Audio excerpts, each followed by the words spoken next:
The question we want to answer tonight is, what does holiness look like? And I especially want to apply that to us and to our country, to our nation. What does a holy nation look like?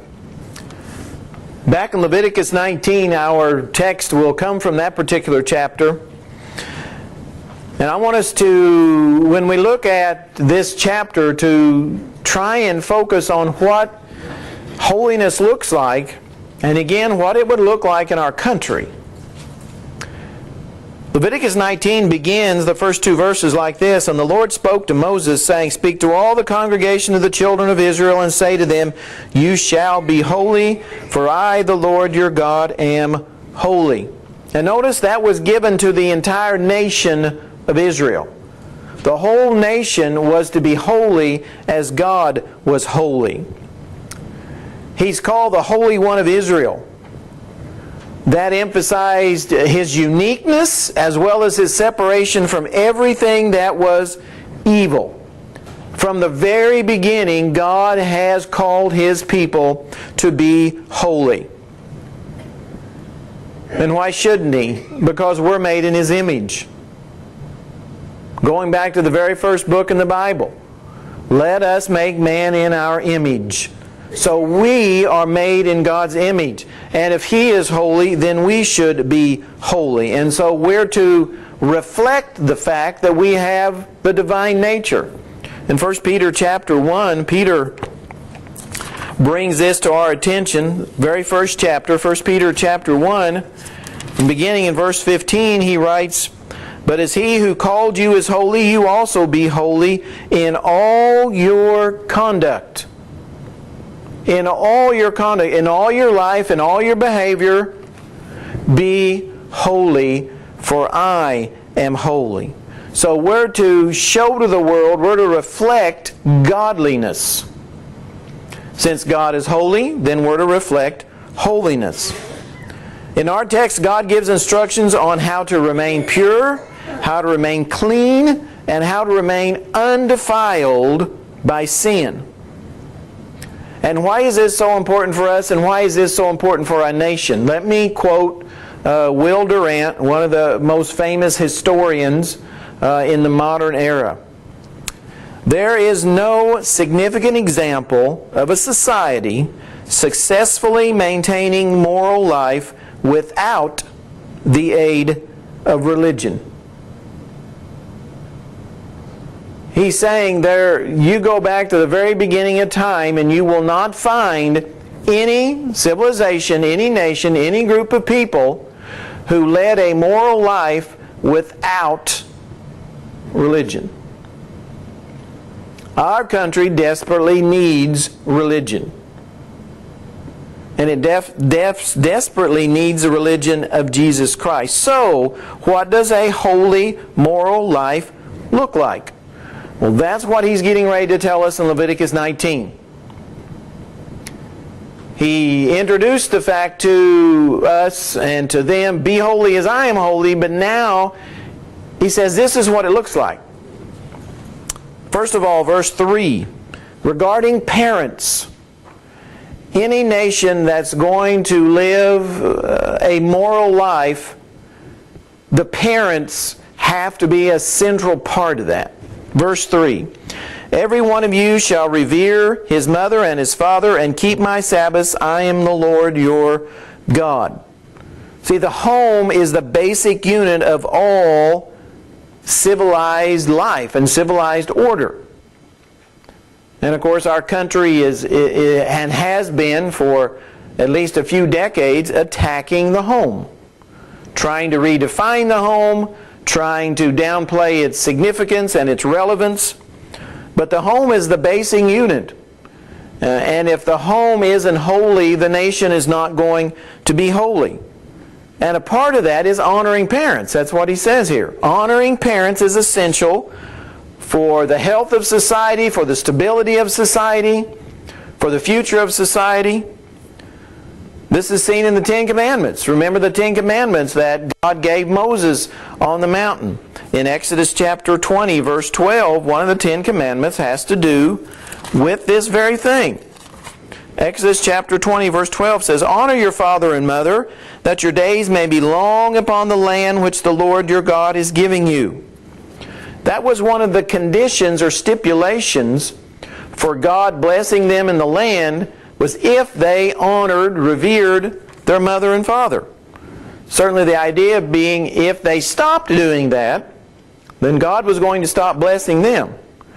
Well, what's going to happen to our nation when people stop revering mother and father?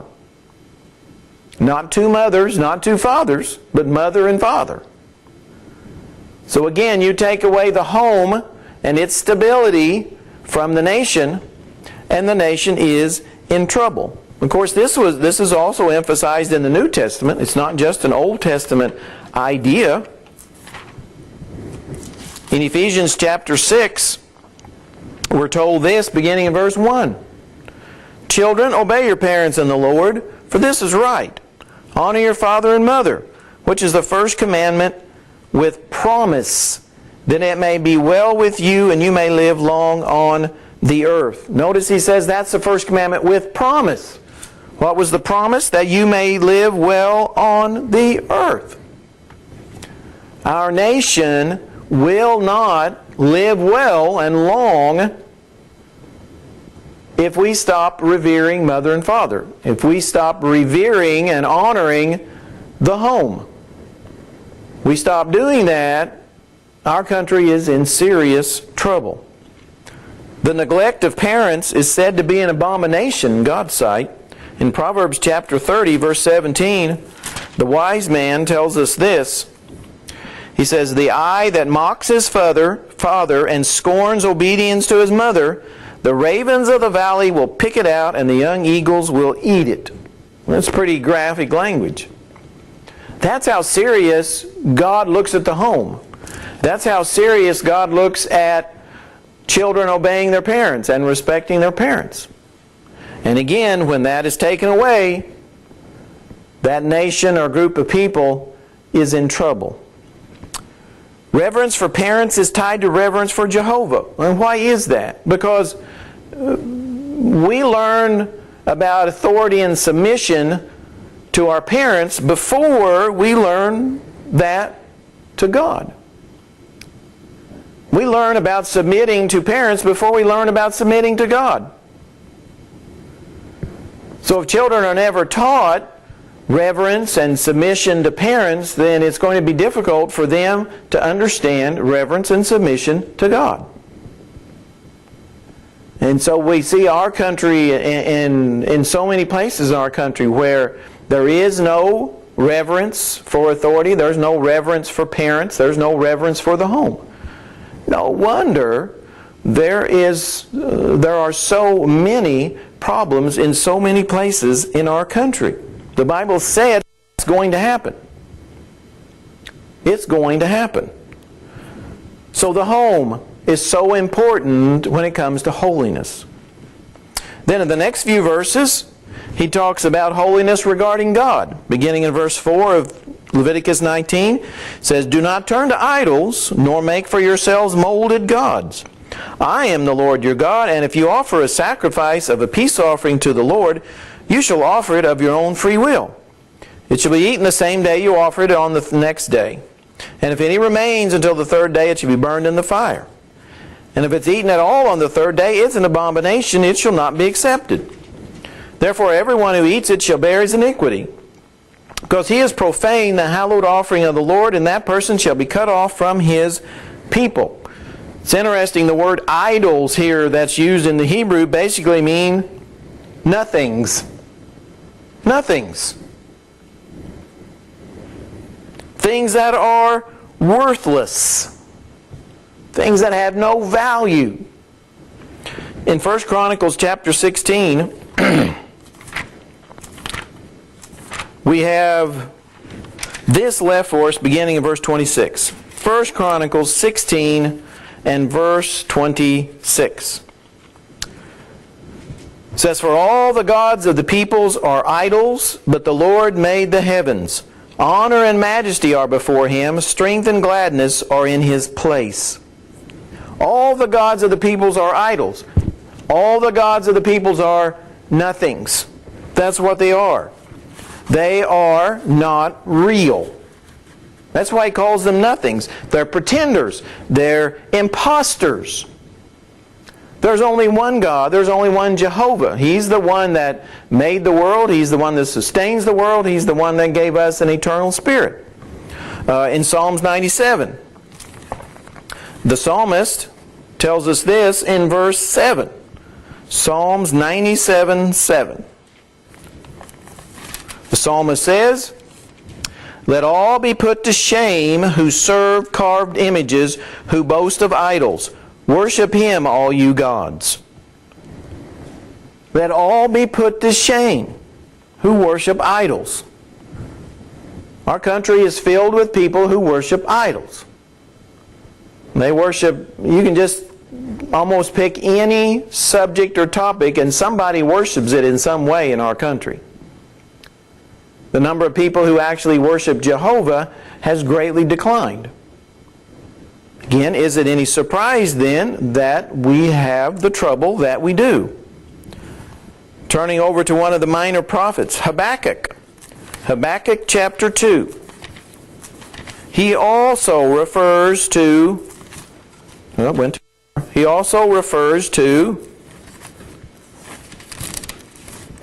idolatry.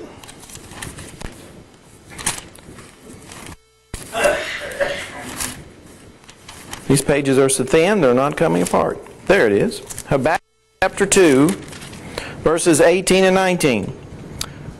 Habakkuk writes, "What profit is the image that its maker should carve it? The molded image, a teacher of lies, that the maker of its mold should trust in it, to make mute idols. Woe to him who says to wood, awake, to silent stone, arise, it shall teach. Behold, it is overlaid with gold and silver, yet in it there is no breath at all." It says, what profit is it for you to carve a piece of wood or carve a piece of stone and then tell it, well, arise, teach me something?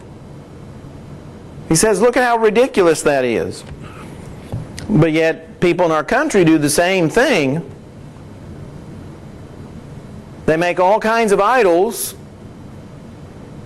worship all kinds of ideas and principles and philosophies, and they expect those things to teach them, to help them in some way. But none of them are real. Something that's not real can't help you, can't teach you. But yet people constantly are going off in our country chasing this, that, and the other, when the real answer is right here in the Bible and always has been. And that hasn't changed. He gives information about making a peace offering. Peace offerings during the times of the law of Moses signified the joys that people had, the peace that people had from knowing that them and God were at peace with one another. But it was to be offered by one's own free will. It wasn't something that was forced upon you. When you felt that need to worship through that way, then that's what you were to do. Well, the Bible says that Jesus is the one who has made peace with God possible. No one else has been able to bring God and man together except Jesus. Buddha wasn't able to do that. Confucius not able to do that. Muhammad not able to do that. A job certainly isn't able to do that. Money isn't able to do that. Nothing is able to bring man and God together except Jesus.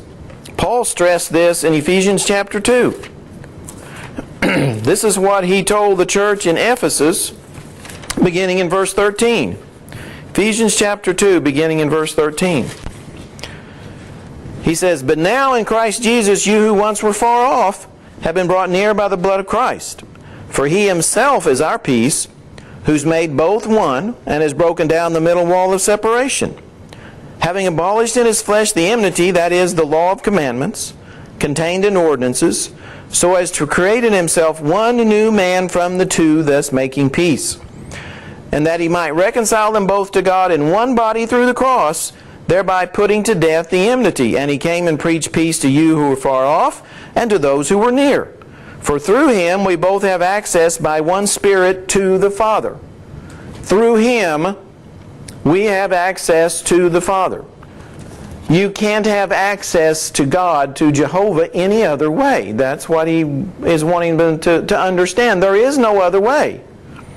There's no philosophy, there's no person, there's no anything that can give you access to the Father except Christ. Our country greatly needs to return to respecting God, to respecting His Word. If it doesn't, I don't see any future for our country. Just to continue to go downhill. But we have the chance to return if we respect God and respect His Word. Then the last part of the instruction in Leviticus 19 has to do with neighbors. So we've talked about the family, we've talked about God, now we're talking about everyone else, basically. Everyone else. Beginning in verse 9, Leviticus 19, verses 9 and 10. When you reap the harvest of your land, you shall not wholly reap the corners of your field, nor shall you gather the gleanings of your harvest. And you shall not glean your vineyard, nor shall you gather every grape of your vineyard. You shall leave them for the poor and the stranger. I am the Lord your God. So part of a holy life, then, is providing for the poor, providing for those who are less fortunate. When you look at the Bible from Genesis to Revelation, God has always had a very special place for the poor. And so He gives instructions here. Remember, He's giving this for the entire nation. And this instruction here is very relevant for our country. This is how our country needs to take care of it. Very simple. What does He tell them to do? Well, the people that own the land and that are raising the various crops, regardless of what it might be, are to not completely harvest the fields. Not be so careful as to, pick every grape or every fig or whatever. Leave the corners, all right? Why? So the poor, the needy, and so forth could come and harvest the remains for themselves. He gives them a little more instruction in Deuteronomy about this, in Deuteronomy chapter 24. We see the wisdom of Jehovah here. Deuteronomy 24, beginning in verse 19, he says, When you reap your harvest in your field and forget a sheaf in the field, you shall not go back to get it. It shall be for the stranger, the fatherless, and the widow, that the Lord your God may bless you in all the work of your hands. When you beat your olive trees, you shall not go over the boughs again. It shall be for the stranger, the fatherless, and the widow. When you gather the grapes of your vineyard, you shall not glean it afterward. It shall be for the stranger, the fatherless, and the widow. Anytime you're harvesting, if you drop some or if you leave some behind or whatever, it is for those who are less fortunate, like the widows, or like the orphans, or like the poor. That's what they're for. And what a wonderful way of helping the less fortunate, because it helped them provide for themselves. And in other words, it wasn't just Jehovah giving them something. They felt a sense of self-worth. Because they could go into the fields, or they could go into the vineyards, or wherever, and they could harvest it themselves. So it helped their dignity, I guess is the word. Is a great lesson for our country. They were able to take care of themselves, so it gave them self-esteem and dignity. They were still taken care of, but they could feel better about it. Well, the next 3 verses, he talks about holiness being connected to honesty. Verse 11 through 13. You shall not steal, nor deal falsely, nor lie to one another. And you shall not swear by my name falsely, nor shall you profane the name of your God. I am the Lord. You shall not cheat your neighbor, nor rob him. The wages of him who is hired shall not remain with you all night until morning. So he says, holiness, a holy nation, is an honest nation.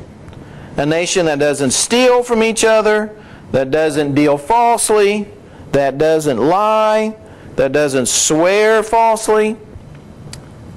So no stealing, no lying, no deceiving.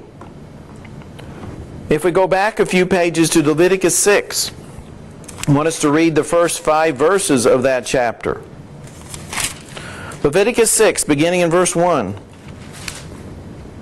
And the Lord spoke to Moses, saying, if a person sins and commits a trespass against the Lord by lying to his neighbor about what was delivered to him for safekeeping, or about a pledge, or about a robbery, or if he is extorted from his neighbor, or if he has found what was lost and lies concerning it and swears falsely, and any one of these things that a man may do in which he sins, and it shall be, because he has sinned and is guilty, that he shall restore what he has stolen, or the thing which he has extorted, or what was delivered to him for safekeeping, or the lost thing which he found, or all that about which he has sworn falsely.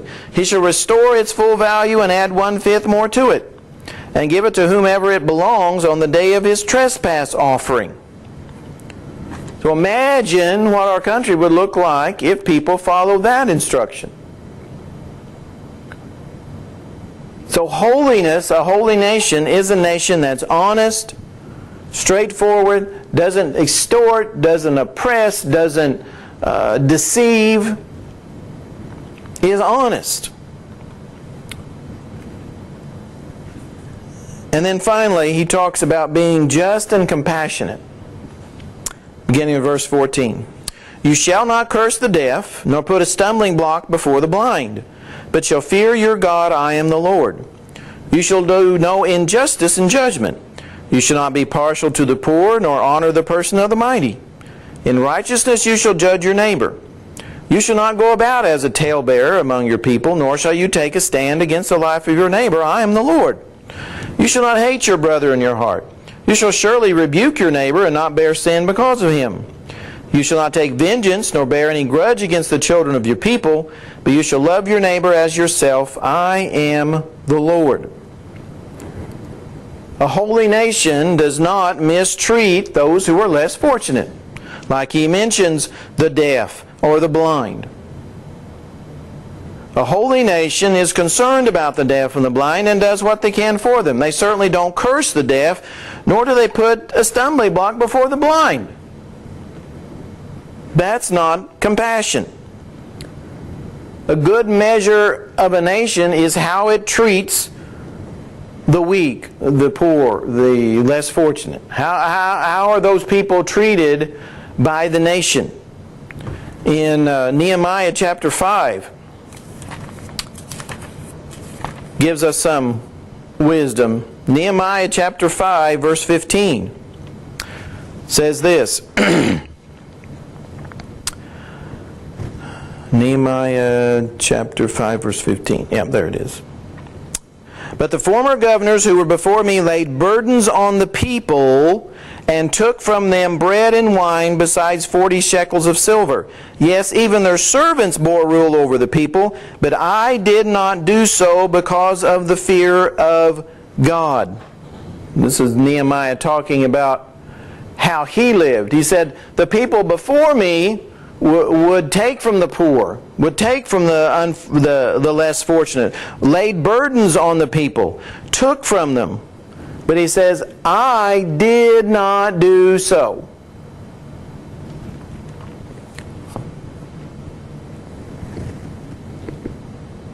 God tells Moses back in our text, everybody is to be treated justly.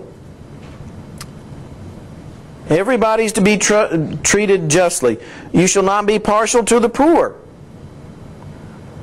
nor should you honor the rich. Everybody is supposed to have the same system of justice. That's what he's telling them.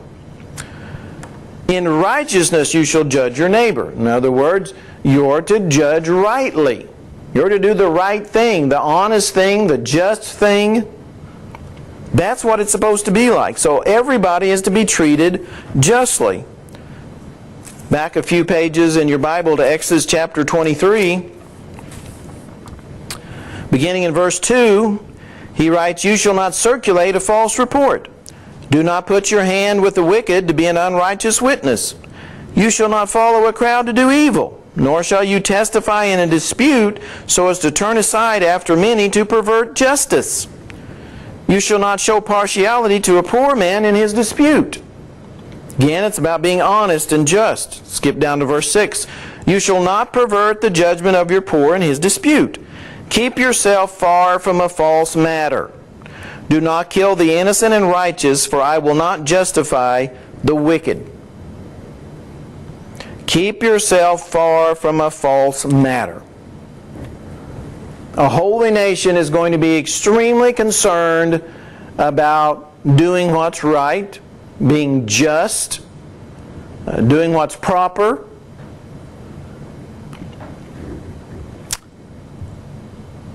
We're not to go about as talebearers.